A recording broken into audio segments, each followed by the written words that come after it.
Good morning students. आज हम आगे वाला जो टॉपिक है जिसमें चालन द्वारा आवेशन और प्रेरण द्वारा आवेशन, इन दोनों टॉपिक्स के बारे में आज हम अध्ययन करेंगे इस क्लास के अंदर। लास्ट क्लास में हमने घर्षण द्वारा आवेशन तथा आवेश क्या होता है, उसकी डेफिनेशन, उसकी खोज कैसे हुई, इन सभी टॉपिक्स के बारे में हमने अध्ययन किया था। तो चलो स्टार्ट करते हैं आज का टॉपिक, चालन द्वारा आवेशन। यहाँ पर देखना स्टूडेंट्स, जो अपना टॉपिक है चालन द्वारा आवेशन, ये किसी भी पदार्थ में आवेश उत्पन्न करने की एक प्रक्रिया है जिसके द्वारा किसी भी उदासीन वस्तु के अंदर आवेश उत्पन्न किया जा सकता है। यहाँ पर क्या होता है कि इस विधि में एक आवेशित वस्तु को उदासीन वस्तु से चालक तार की सहायता से संपर्क में लाया जाता है या दोनों को जोड़ दिया जाता है। तो उससे होता क्या है कि दोनों वस्तुओं में आवेश का क्या होता है, पुनर्वितरण होता है। क्योंकि हमने देखा है कि आवेशित वस्तु के अंदर क्या होता है कि आवेश का घनत्व अधिक होता है, जबकि उदासीन वस्तु में क्या होता है, आवेश शून्य होता है। इसीलिए आवेशों के इस अंतर के कारण या घनत्व के अंतर के कारण क्या होता है कि एक चालक वस्तु से दूसरी चालक वस्तु में क्या होता है, आवेश का स्थानांतरण होता है, जिससे इनमें आवेशों का पुनर्वितरण होता है। और एक वस्तु से दूसरी वस्तु में आवेश का स्थानांतरण तब तक होता रहता है जब तक कि दोनों पर आवेश घनत्व का मान समान ना हो जाए। यदि दोनों वस्तुएं आकार और प्रकार में अगर समान होती है तो दोनों में जो आवेश का जो वितरण होता है वो एक समान होता है और दोनों पर आवेश का मान भी क्या होता है, एक समान हो जाता है पुनर्वितरण के पश्चात। यहाँ पर देखना कि मान लो कि स्टार्टिंग में अपने पास क्या है, एक आवेशित वस्तु है जिसको हमने क्या किया है, एक कुचालक स्टैंड के ऊपर रखा हुआ है।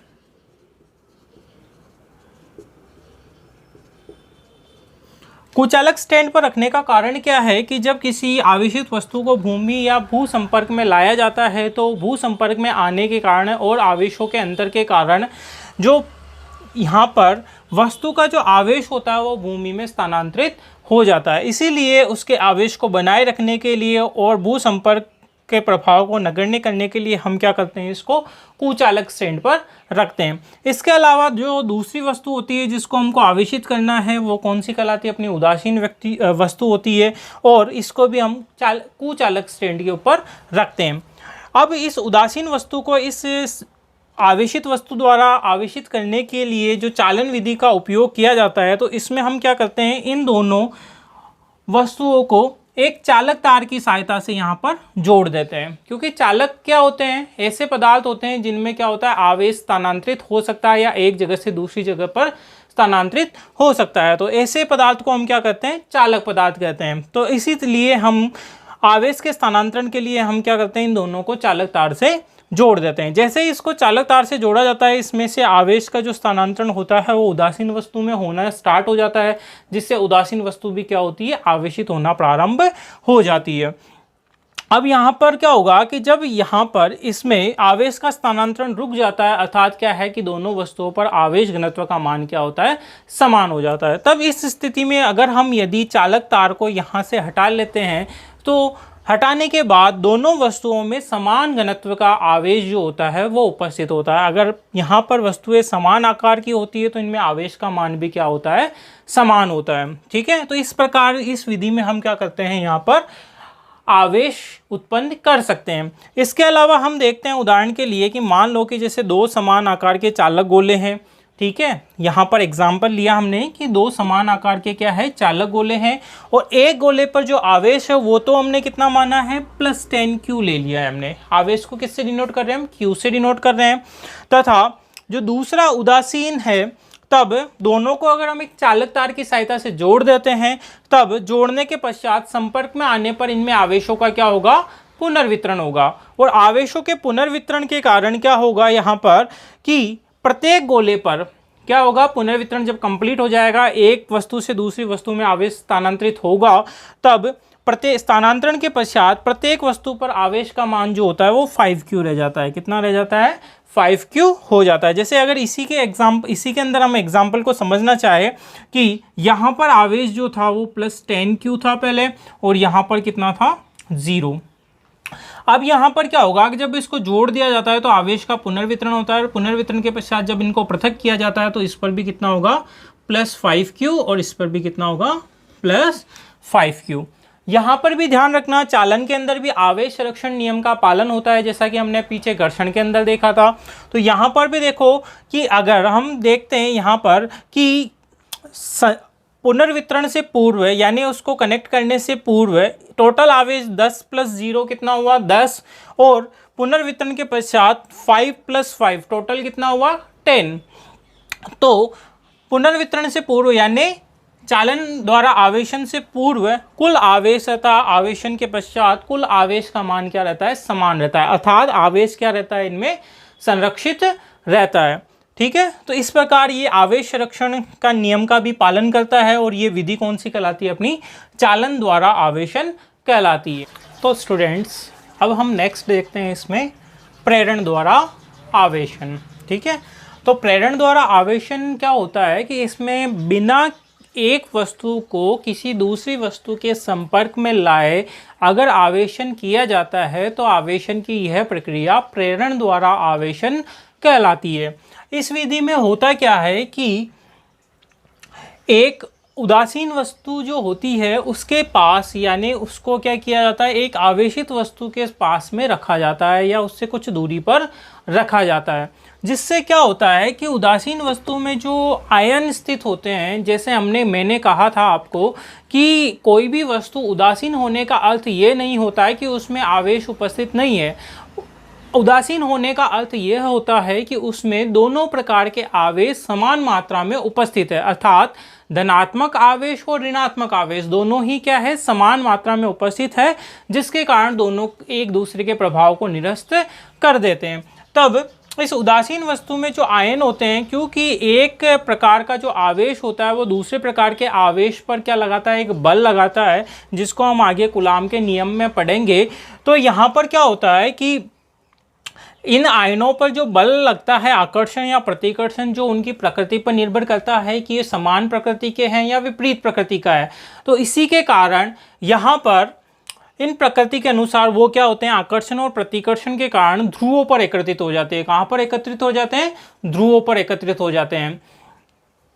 यहाँ पर क्या होता है कि इस अवस्था में क्या होता है कि यदि हम उस आवेश को, जो उदासीन आवेश हमने लिया था, उसको अगर हम भू संपर्कित कर दें, क्या कर दें, भू संपर्कित कर दें, तो उस कंडीशन में क्या होगा कि उस वस्तु के जो ध्रुवों पर एकत्रित आवेश है उसमें से एक प्रकार का जो आवेश है वो किस में चला जाता है, भूमि में चला जाता है। हम जानते हैं कि जो भूमि होती है या पृथ्वी होती है उसका जो विभव होता है वो शून्य विभव पर होती है, इसलिए अगर विभवांतर होता है इनमें, जो हम आगे इसमें पढ़ेंगे, तो विभवांतर के कारण आवेश का क्या हो जाता है, स्थानांतरण हो जाता है। तो यहाँ पर हम देखेंगे कि जब भू संपर्कित किया जाता है तो एक प्रकार का आवेश तो इस पे भूमि में चला जाता है। जब उस उदासीन वस्तु को वापस क्या किया जाता है, भू संपर्क से हटा लेते हैं, तब वो क्या होती है, एक प्रकार की यानी दूसरे प्रकार, एक प्रकार का आवेश तो भूमि में चला जाएगा, जबकि दूसरे प्रकार का आवेश जो उसमें विद्यमान रहेगा उसी प्रकार के आवेश से वो क्या हो जाती है, आवेशित हो जाती है। और जब तक यहाँ पर वो आवेशित वस्तु इसके निकट रहती है वो ध्रुव पर स्थित होता है, परंतु जैसे ही आवेशित वस्तु को उदासीन वस्तु के पास से हटाया जाता है, उसके ध्रुव पर स्थित आवेश परस्पर प्रतिकर्षण के कारण उसकी संपूर्ण सतह पर एक समान रूप से या उसके संपूर्ण आयतन में एक समान रूप से क्या होता है, फैल जाता है। ठीक है, जैसा कि हम यहाँ पर डायग्राम के द्वारा इसको समझ सकते हैं। यहाँ पर होता क्या है कि जैसे मान लो कि एक उदासीन वस्तु है, कोई भी एक उदासीन वस्तु ले लेते हैं हम, जिसको हमको क्या करना है, आवेशित करना है। ये क्या है, अपनी उदासीन वस्तु। अब इस पर किसी भी प्रकार का कोई आवेश नहीं है, इसको अगर हमको क्या करना है, आवेशित करना है, तो इसके लिए हम क्या करेंगे, एक प्रकार की आवेशित वस्तु को इसके निकट लाया जाता है। माना हमने ऋणावेशित वस्तु को इसके पास लेके आए, जब हमने ऋणावेशित वस्तु को इस उदासीन वस्तु के निकट रखा तो इस ऋणावेशित वस्तु का जो ऋणायन है वो क्या करता है, इस उदासीन वस्तु में स्थित धनायनों को अपनी ओर आकर्षित करता है, जिससे इसके संपूर्ण धनायन इसके एक ध्रुव पर एकत्रित हो जाते हैं तथा शेष जो आवेश होता है इसका ऋणावेश वो इसके विपरीत ध्रुव पर एकत्रित हो जाता है, क्योंकि यहाँ पर ऋणायन और ऋणायन के बीच में परस्पर क्या होता है, प्रतिकर्षण होता है। जब इस वस्तु को हम क्या करते हैं, भू संपर्कित कर देते हैं, तो इसमें जो ऋणावेशित जो इलेक्ट्रॉन्स होते हैं वो किस में चले जाते हैं, भूमि में चले जाते हैं, और ओनली एक ध्रुव पर क्या रह जाता है, इसमें धनावेश रह जाता है।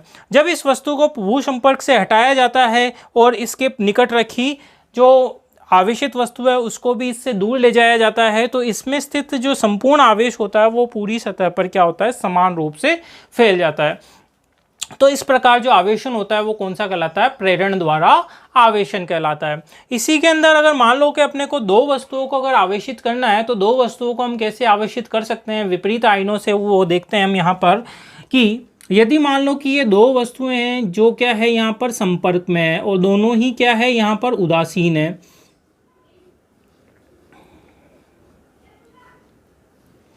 ये दोनों वस्तुएं क्या है, संपर्क में है तथा दोनों ही क्या है, उदासीन है। तो यहाँ पर हम क्या करेंगे, इसमें चालन तथा और जो प्रेरण है इसके युग्म का अध्ययन करेंगे। तो यहाँ पर देखना है कि जब इन दोनों संपर्कित उदासीन वस्तुओं के निकट यदि हम यहाँ पर एक अन्य आवेशित वस्तु को रखते हैं, तो यहाँ पर मान लो कि ये ऋणावेशित वस्तु को इसके निकट रखा हमने, तो इस पर क्या होगा, आकर्षण के कारण तो इस वस्तु के यहाँ पर इस ध्रुव पर क्या होगा, धनावेश एकत्रित हो जाएगा, जबकि दूसरी वस्तु के विपरीत ध्रुव पर क्या हो जाएगा, यहाँ पर ऋणावेश एकत्रित हो जाएगा। जब इस आवेशित वस्तु को इसके निकट रखते हुए जब इन दोनों को संपर्क से हटाया जाता है, अर्थात इनको दूर दूर किया जाता है, तो इन पर ध्रुवों पर आवेश बना रहता है।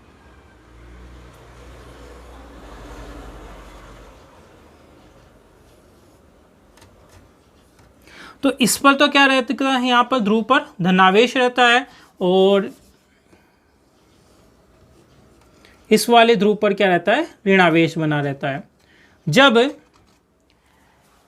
इस ऋणावेशित वस्तु को क्या किया जाता है, इसके यहाँ पर निकट से हटाकर दूर ले जाया जाता है, तो इस पे ध्रुवों पर स्थित जो धनावेश और ऋणावेश है, ये दोनों क्या होते हैं, संपूर्ण सरफेस पर यानी संपूर्ण पृष्ठ पर क्या होते हैं, एक समान रूप से वितरित हो जाते हैं। अर्थात इनमें जो आवेशन होता है वो दोनों विपरीत प्रकार के आवेश से आवेशित हो जाती है। अर्थात एक वस्तु तो पूर्णतः क्या होती है, धनावेशित हो जाती है, तथा एक वस्तु जो होती है वो पूर्णतः क्या होती है, ऋणावेशित हो जाती है।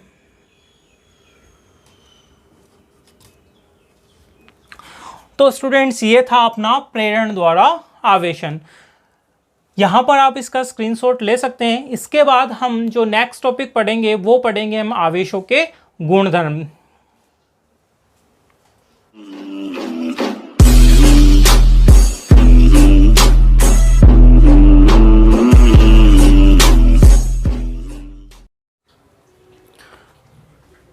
तो स्टूडेंट्स, अब हम देखते हैं इसमें आवेशों के मूल गुण।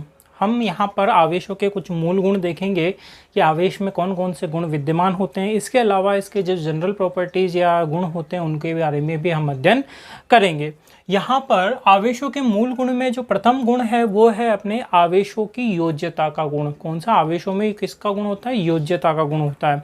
अर्थात अगर हमको किसी भी निकाय के अंदर कुल आवेश का मान हम ज्ञात करना होता है, तो किसी भी निकाय का जो कुल आवेश होता है उस निकाय में स्थित सभी आवेशों के बीजगणितीय योग के तुल्य होता है। अर्थात हम देखते हैं यहाँ पर कि यदि किसी निकाय में कुल आवेश की मात्रा उसमें उपस्थित आवेशों के क्या बीजगणितीय योग के तुल्य होती है। किसके तुल्य होती है, बीजगणितीय योग के तुल्य होता है। ये आवेशों की योज्यता का नियम कहलाता है। इसमें एग्जाम्पल के लिए देखते हैं कि मान लो कि यदि किसी निकाय में Q1, Q2, Q3 इस प्रकार टोटल n प्रकार के आवेश यहाँ पर स्थित है, तब हम देखते हैं कि निकाय के अंदर जो कुल आवेश होगा इन सभी आवेशों के योग के तुल्य होगा। तो यहाँ पर हम देखते हैं कि मान लो कि यहाँ पर जो कुल आवेश है, कुल आवेश को अगर हम कैपिटल Q से अगर डिनोट करें तो कैपिटल Q क्या होगा, Q1 plus Q2 plus Q3 और Qn। यहाँ पर जो आवेश है वो धनात्मक या ऋणात्मक दोनों प्रकार का हो सकता है। यहाँ पर कुल आवेश जो होगा, क्योंकि यहाँ पर कंटिन्यूस फॉर्म में 1 2 3 4 इस तरह टोटल 1 से लेकर n पदों का यहाँ पर योग है, इसीलिए हम यहाँ पर टोटल Q को समीशन ऑफ Q के रूप में भी यहाँ पर लिख सकते हैं, जहाँ पर जो समीशन होगा वो 1 से लेकर n पदों तक होता है। इसको समझने के लिए एक एग्जाम्पल ले लेते हैं हम, कि माना कि यहाँ पर अपने पास एक निकाय है जिसमें +5Q 5 कूलाम -3 कूलाम +7 कूलाम और +10 कूलाम और एक है अपना -13 कूलाम, ये आवेश इसमें निकाय में स्थित है। तो हमको पूछा गया है कि यहाँ पर कुल आवेश का मान कितना होगा निकाय के अंदर, ठीक है। तो इसके लिए हम क्या करेंगे, ये वाला फॉर्मूला जो है इसको हम यहाँ पर अप्लाई करेंगे।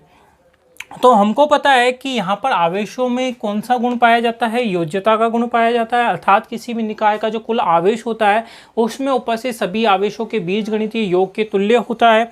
तब इसका जो कुल आवेश होगा इस निकाय में उपस्थित वह किसके बराबर होगा, समीशन ऑफ Q के बराबर होगा। किसके बराबर होगा, समीशन ऑफ Q के बराबर।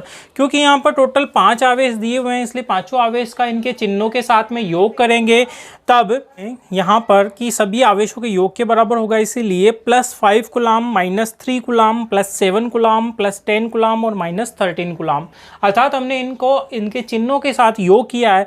तो हम सबसे पहले यहाँ पर क्या करते हैं, जो धनात्मक आवेश है उनका योग कर लेते हैं। तो +5 और +7 और +10, इन दो सबका योग जो होगा वो कितना होगा, अपना 22 कूलाम होगा।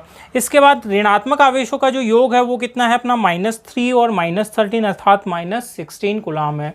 तब अपना जो परिणामी आवेश होगा निकाय के ऊपर वो कितना होगा, यहाँ पर +6 कूलाम होगा।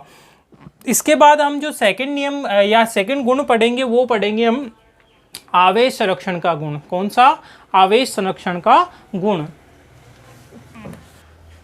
तो स्टूडेंट्स स्टार्ट करते हैं हम आवेश संरक्षण का गुण। पहला हमने कौन सा पढ़ा इसमें, योज्यता का गुण।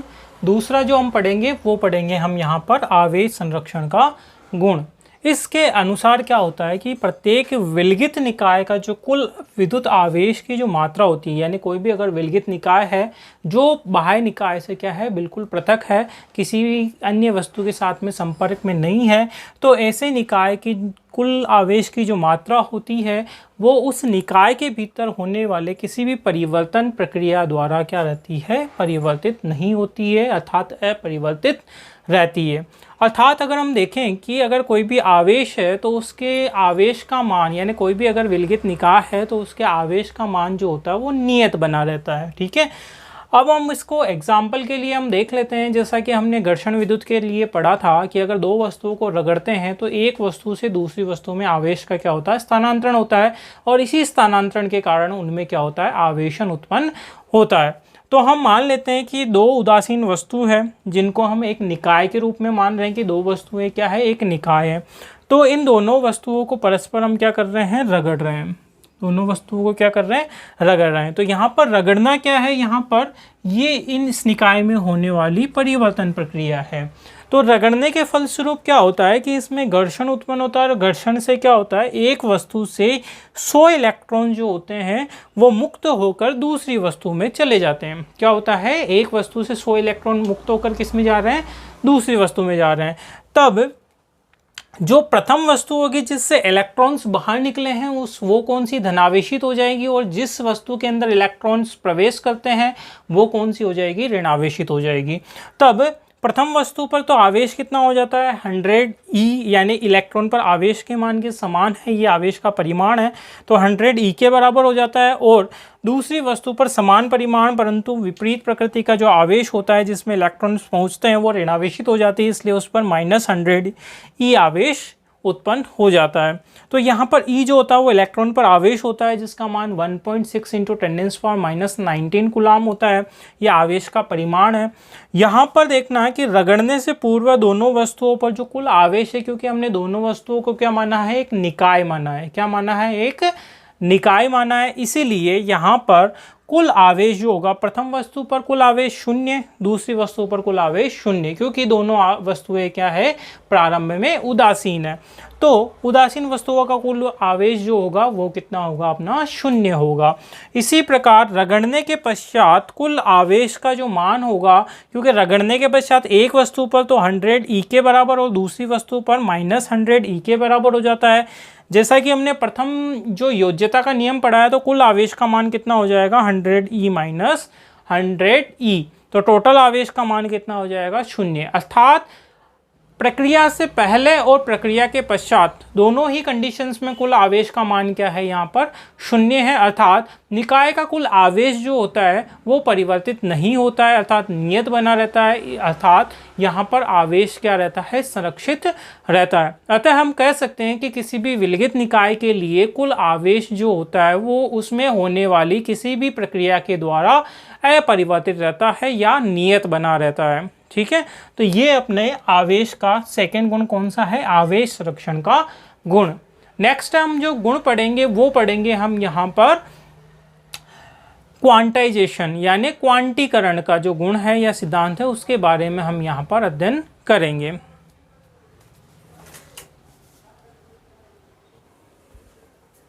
तो स्टूडेंट्स, नेक्स्ट हम जो इसका गुण है वो देखते हैं यहाँ पर। अगला गुण है आवेश का क्वांटीकरण। कौन सा है, आवेश का क्वांटीकरण। यहाँ पर होता क्या है क्वांटीकरण में, कि अगर मान लो कोई भी भौतिक राशि है जिसका विनिमय सतत ना होकर विभक्त होता है, तो ऐसी भौतिक राशि क्या कहलाती है, क्वांटीकृत कहलाती है। क्या कहलाती है, क्वांटीकृत कहलाती है। तब भौतिक राशि का जो न्यूनतम मान होता है जिसका विनिमय संभव हो सकता है, वह क्या कहलाता है, इस भौतिक राशि का क्या कहलाता है, क्वांटा कहलाता है। क्या कहलाता है, क्वांटा कहलाता है। जैसे हमने देखा था कि छोटी क्लासेस में हमने पढ़ा है कि प्रकाश की जैसे द्वैत प्रकृति होती है, तो प्रकाश की जो कणीय प्रकृति होती है जिसमें हम क्या मानते हैं, प्रकाश को ऊर्जा का एक पैकेट मानते हैं। तो ये जो पैकेट का जो न्यूनतम मान होता है, ऊर्जा का जो न्यूनतम मान होता है, वो उसका प्रकाश का क्या कहलाता है, क्वांटा कहलाता है। उसी प्रकार आवेश में भी क्या होता है, आवेश का जो न्यूनतम मान होता है जिसका विनिमय हो सकता है, वह क्या कहलाता है, इसका क्वांटा कहलाता है। तो यही क्या है, आवेश का क्वांटीकरण है। इसमें क्या होता है कि आवेश भी क्या है, क्वांटीकृत राशि है, जिसका जो क्वांटा होता है वो एक इलेक्ट्रॉन पर आवेश के मान के समान होता है। किसके बराबर होता है, इसका एक क्वांटा एक इलेक्ट्रॉन के आवेश के मान के समान होता है, यानी एक इलेक्ट्रॉन के आवेश के तुल्य होता है, जिसका मान कितना होता है, 1.6 × 10⁻⁻19 कूलम होता है। अर्थात एक इलेक्ट्रॉन पर जो आवेश का मान होता है वो कितना होता है, 1.6 × 10⁻⁻19 कूलम होता है। यहाँ पर कूलम जो है ये क्या है, आवेश का मात्रक है। क्या है, आवेश का मात्रक। यहाँ पर नियम को समझते हैं। क्वांटीकरण का जो नियम है आवेश का, उस नियम के अनुसार क्या है कि किसी भी वस्तु पर जो कुल आवेश होता है वो इलेक्ट्रॉन पर आवेश का क्या होता है, पूर्ण गुणज होता है। अर्थात अगर हम किसी भी वस्तु पर हम आवेश को देखते हैं, क्योंकि आवेश उत्पत्ति कैसे होती है, एक वस्तु से दूसरी वस्तु में आवेश के स्थानांतरण से आवेश की उत्पत्ति होती है। तब यहाँ पर किसी भी वस्तु के अंदर जो आवेश का स्थानांतरण होता है या उसमें आवेश जो उत्पन्न होता है वो हमेशा किसके मल्टीपल में होता है, इलेक्ट्रॉन पर आवेश के मल्टीपल में होता है। अर्थात अगर किसी भी वस्तु पर कुल आवेश को हम कैपिटल Q से अगर डिनोट करें, तब जो किसी वस्तु पर या पदार्थ पर कुल आवेश का मान होगा वह इलेक्ट्रॉन पर आवेश का क्या होगा, n गुना होगा। कितना होगा, n गुना। यहाँ पर धनात्मक और ऋणात्मक हो सकता है। अर्थात ये आवेश की प्रकृति पर है कि अगर आवेश अगर माइनस होगा तो हम यहाँ पर माइनस लेंगे और प्लस होगा तो हम प्लस लेंगे। धनात्मक आवेश के लिए प्लस और ऋणात्मक आवेश के लिए माइनस होगा। यहाँ पर n का जो मान है वो 1 से लेकर इनफाइनाइट तक कितना भी हो सकता है, 1 2 3 4। ठीक है, ये इसके परिमाण यानी ये इलेक्ट्रॉन पर आवेश के गुणात्मक रूप को प्रदर्शित करता है कि किसी भी पदार्थ में कितने गुना आवेश उपस्थित है इलेक्ट्रॉन के आवेश का। इसके अलावा जो नेक्स्ट गुण है वो है अपना विद्युत आवेश की अचलता। कौन सा है, विद्युत आवेश की अचलता। यहाँ पर देखना कि जो विद्युत आवेश होता है उसका मान निकाय के वेग या स्वयं के वेग से प्रभावित नहीं होता है। अगर इसका कहने का अर्थ है कि यदि कोई वस्तु गतिशील है या विराम स्थिति में है तो दोनों ही स्थितियों में इसके आवेश में कोई भी अंतर नहीं आता है, क्योंकि पदार्थ का ये क्या है, एक मौलिक गुण है जो उसमें आवेश के कारण यहाँ पर इलेक्ट्रॉनों या चार्ज के कारण यहाँ पर स्थानांतरण के कारण उत्पन्न होता है। तो यहाँ पर इसका मान उसकी गति पर निर्भर नहीं करता है। जैसा हमने देखते हैं कि जो द्रव्यमान होता है उसकी वस्तु का, वो विराम अवस्था में कुछ भिन्न प्रतीत होता है और गतिमान अवस्था में कुछ भिन्न प्रतीत होता है, परंतु आवेश के केस में ये नहीं होता है। यहाँ पर विराम अवस्था में और गतिमान अवस्था में, दोनों ही अवस्था में किसी भी पदार्थ पर आवेश जो होता है वो अचर रहता है और स्थिर रहता है। ठीक है, तो ये अपने कौन सा था, आवेश का क्वांटीकरण का गुण और विद्युत आवेश की अचलता का नियम या गुण। ठीक है स्टूडेंट्स, तो आप इसका स्क्रीनशॉट ले सकते हैं। इसके बाद इसके जो जनरल प्रॉपर्टीज उनको हम देखेंगे। तो स्टूडेंट्स नेक्स्ट हम देखते हैं इसमें स्थिर आवेश के गुण। यहाँ पर देखना है कि जो आवेश होता है वो क्या होती है, एक अदिश राशि होती है। क्या होती है, एक अदिश राशि होती है, अर्थात इसके मान को हम केवल इसके परिमाण के द्वारा ही परिभाषित करते हैं। इसको परिभाषित करने के लिए दिशा की आवश्यकता नहीं होती है, अतः यह क्या है, एक अदिश राशि है। इसके बाद इसकी जो सेकंड प्रॉपर्टी है स्थिर आवेश की, वह क्या है कि यहाँ पर अगर आवेश जो है, अगर दो आवेश लेते हैं हम और दोनों आवेश जो है वो एक दूसरे से कुछ दूरी पर अगर स्थित होते हैं तो उनके मध्य एक बल लगता है और इस बल को हम क्या कहते हैं, विद्युत बल कहते हैं। क्या बोलते हैं इसको, विद्युत बल कहते हैं। ये जो बल होता है आकर्षण या प्रतिकर्षण बल, जो आकर्षण या प्रतिकर्षण हो सकता है और ये उनकी प्रकृति पर निर्भर करता है कि आवेशों की प्रकृति किस प्रकार है। इसी को हम आगे वाले में समझते हैं कि अगर मान लो कि दो समान आवेश होते हैं, मतलब दोनों आवेश क्या हो, एक ही प्रकृति के, अर्थात अगर मान लो कि दो समान आवेश है, जैसे मान लो दोनों आवेश क्या है, धनात्मक आवेश है, या दोनों आवेश क्या हो सकते हैं, यहाँ पर ऋणात्मक आवेश हो सकते हैं। तो ये दोनों आवेश क्या करते हैं, यहाँ पर एक दूसरे को क्या करते हैं, प्रतिकर्षित करते हैं। क्या करते हैं, प्रतिकर्षित करते हैं। जबकि अगर मान लो कि दोनों आवेश एक दूसरे के विपरीत प्रकृति के हो, अर्थात एक तो क्या हो यहाँ पर धनावेश हो और एक क्या हो, ऋणावेश हो, तब ये दोनों आवेश क्या करेंगे, एक दूसरे को आकर्षित करेंगे। क्या करेंगे, एक दूसरे को आकर्षित करते हैं। इसके बाद इसकी जो लास्ट प्रॉपर्टी है वह है कि यहाँ पर एक स्थिर आवेश जो होता है वो अपने चारों ओर क्या करता है, एक विद्युत क्षेत्र उत्पन्न करता है। क्या उत्पन्न करता है, विद्युत क्षेत्र उत्पन्न करता है। जबकि एक गतिमान आवेश जो होता है वो अपने चारों ओर क्या करता है, विद्युत क्षेत्र के साथ साथ चुंबकीय क्षेत्र भी उत्पन्न करता है। क्या उत्पन्न करता है, विद्युत क्षेत्र के साथ चुंबकीय क्षेत्र भी उत्पन्न करता है, जो हम आगे वाले जो चैप्टर्स हैं उनके अंदर हम पढ़ेंगे। विद्युत क्षेत्र का भी हम अध्ययन करेंगे, साथ ही साथ चुंबकीय क्षेत्रों का भी हम अध्ययन करेंगे। तो स्टूडेंट्स इसका आप स्क्रीनशॉट ले सकते हो। ठीक है, और जिनको भी नोट्स चाहिए वो मेरे टेलीग्राम चैनल, जो कि यहाँ पर लिंक के यहाँ पर वीडियो के डिस्क्रिप्शन में लिंक दी हुई है, उसके द्वारा आप ज्वाइन कर सकते हो। तो आपको ये कैसा लगा वीडियो, इसके लिए आप कमेंट ज़रूर करें, साथ ही साथ चैनल को सब्सक्राइब करें, लाइक करें और शेयर करें। धन्यवाद।